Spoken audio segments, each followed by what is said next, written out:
جارێکی تر پاڵاوگەی بێجی بۆیەوە گۆڕەپانێکی گەرمی پێکادانی نێوان چەکدارانی داعش و هێزە ئەمریکانی عێراق و فەرماندەیەکی سەربازی عێراقیش ڕای دەگەێنێت کە تەواوی پاڵاوگەکە لە چەکدارانی داعش پاکراوەتەوە.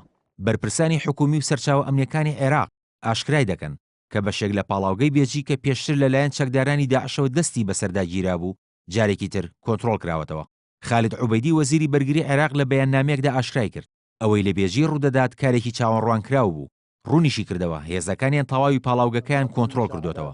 وتیشی هێزی ئاسمانی عێراق بڕێکی زۆر چەک و تەقەمەنی بۆ یەکە سەربازیەکانی پاراستنی پاڵاوگەکە هەڵداوەتە خوارەوە.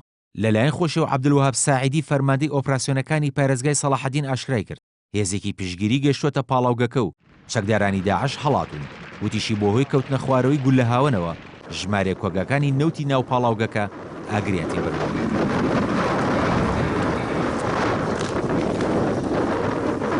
پێشتریش ئاژانسی فرانس پرێس لە زاری بەرپرسێکی کۆمپانیای گشتی پاڵاوگەکانی باکوور ڕایگەیاند بوو پەیمانگای نەوت و بەشی بەرهەم و بارکردن و هەندێک ڕێگەی چواردەوری پاڵاوگەی بێجی بەدەست چەکدارانی داعشەوە بوون و چەکدارەکانیشیان لە نێوان کۆگاکانی سوتەمەنی خۆیان حەشاردا بوو.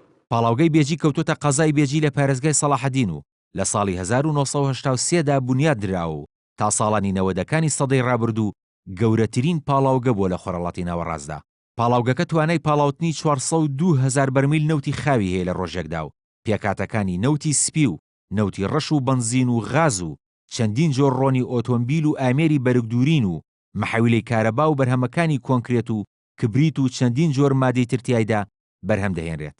هەروە زۆربەی پارێزگەکانی عێراق پشت بە بەرهەمەکانی پاڵاوگەی بێجی دەبەستن بۆ کارپێکردنی وێزگەکانی کارەبا و هەندێک کارگەی پیشەسازی ئەوە جگە لەو نەوت و بنزین و گازوایلەی کە پێداویستی سەرێکی هاوڵاتیانن.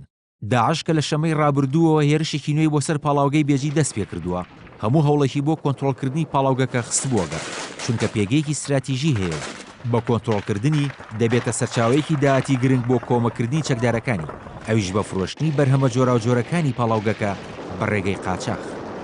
کاروان شێخ موحسین NRT